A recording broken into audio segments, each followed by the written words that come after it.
Le mouvement pour le progrès et le changement MPC démissionne de l'APMP, l'Alliance des partis pour la majorité présidentielle. Nouvelle destination, le CEFOP. Dans une conférence de presse ce jeudi, le mouvement affirme être désormais du bord de l'opposition politique et compte soutenir la candidature de Zéphirin Diabré, candidat de l'UPC, l'Union pour le progrès et le changement, à l'élection présidentielle de novembre prochain. Et vu les années passées sur l'évolution de la classe politique, nous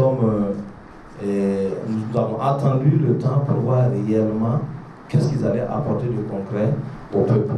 Et nous nous sommes rendus compte que depuis les 5 ans, rien ne bouge. On s'est rendu compte qu'en prenant la droite, c'est le mauvais chemin qu'on a pris. Et c'est pour cela qu'on revient encore pour soutenir le président Zef. Et je ne regretterai pas parce que en son temps, on m'avait dit, j'ai refusé. Et voilà, c'est ce qui est là aujourd'hui.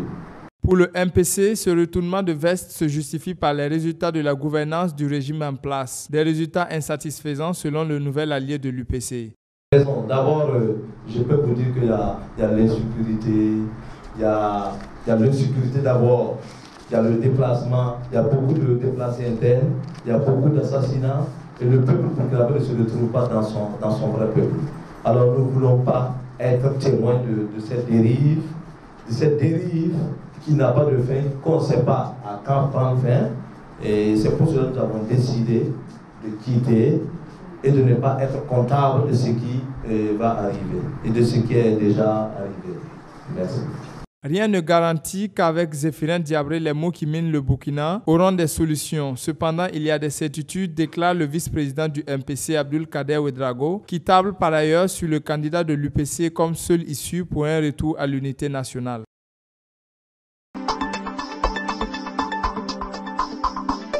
Tant que la situation sécuritaire et la question des déplacés internes ne sont pas résolues, pas question d'aller aux élections du 22 novembre prochain. Telle est la position de la Vision Montrel Solidarité, une organisation de la société civile œuvrant pour la paix et la cohésion sociale au Burkina Faso. Il n'y a pas urgence à aller à des élections actuellement. Nous sommes pour le report de ce scrutin, qui d'abord ne respecte même pas la notion du suffrage universel. Il y a des zones où des députés élus, ont fait 3 ans sans rejoindre leur famille. Vous vous rendez compte de ça? Ça, c'est au niveau même de l'organisation, on va dire, technique même des élections. Le suffrage universel ne peut pas s'exprimer. Si on force à aller aux élections comme au Mali, ne nous attendons pas un jour peut-être à des contestations, mais juste au soir même des élections. Pour une réconciliation nationale, il faut une large concertation des fils et filles du pays, selon le président de cette association.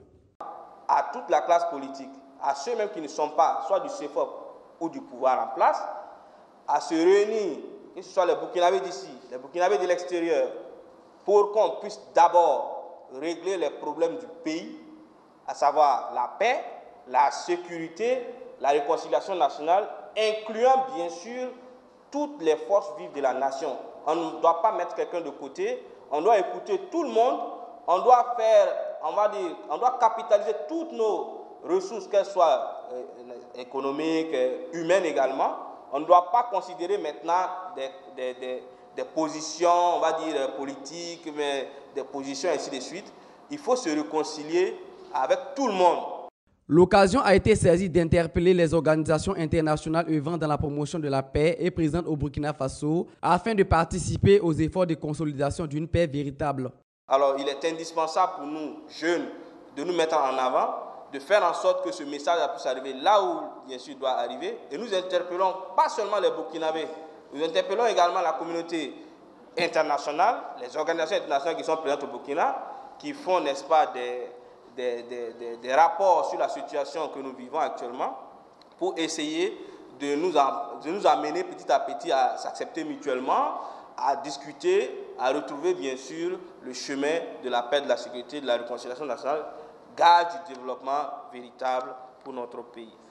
L'association Vision Montrel Solidarité entend mener des actions concrètes sur le terrain les jours à venir. Pour ce faire, des activités de sensibilisation de la paix seront organisées dans les 13 régions du Burkina Faso.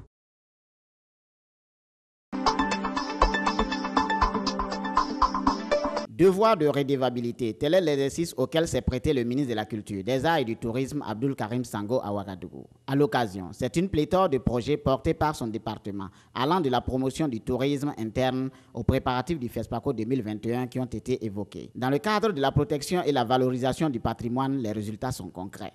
Dans le cadre de la protection et la valorisation du patrimoine culturel, nous avons pu procéder à l'inscription de 22 446 biens dans les registres d'inventaire des musées sur une prévision cumulée de 32 000 biens, soit un taux de réalisation physique de 70%. Je pense que le dernier tiers de l'année devrait permettre d'inscrire le dernier tiers aussi de ces biens. Les fonds octroyés par le chef de l'État aux promoteurs et acteurs culturels dans le cadre de la Covid-19 ont été bien gérés selon le ministre Sango. Les fonds octroyés par le chef de l'État dans le cadre des mesures liées à l'impact de la Covid-19. En effet, cet appui aux acteurs et promoteurs culturels d'une enveloppe initiale de 1,25 milliard a été rehaussé avec un montant de 225 millions. Pour sa gestion, j'ai mis en place un comité de réflexion qui a travaillé sur les critères d'éligibilité et les mécanismes de répartition. Les conclusions de ce comité ont été soumises à des personnalités du monde de la culture, des arts et des lettres pour recueillir leurs avis. C'est seulement après ce processus de consultation que le dossier a été porté à la table du gouvernement. Après son adoption, j'ai mis en place un comité de gestion du fonds d'appui qui travaille en toute indépendance et selon des principes d'impartialité, d'équité et de transparence. C'est un ministre convaincu de la contribution énorme de la culture dans le développement économique du Burkina Faso. Vous savez, quand vous parlez de la culture, on croit toujours que c'est le folklore. On croit toujours que c'est le coin où on met de l'argent, il n'y a rien. Mais il n'y a pas beaucoup de secteurs dans le monde qui rapportent autant d'argent que la culture. Je m'évertue à le dire. En France, l'industrie culturelle vient avant et longtemps avant l'industrie automobile.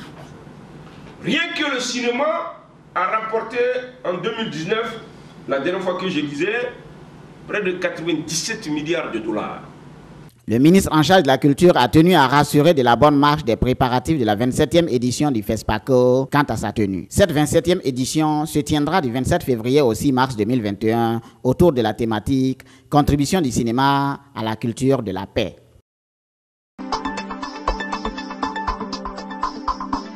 La 4e édition du festival Garba Vacances Ouaga a été lancée par les organisateurs. C'est une édition qui s'articulera autour de deux aspects. Le premier aspect particulier, selon Olivier Bamouni, commissaire général du festival, sera la dégustation tout au long de l'édition. Cette 4e édition s'articule autour de deux aspects.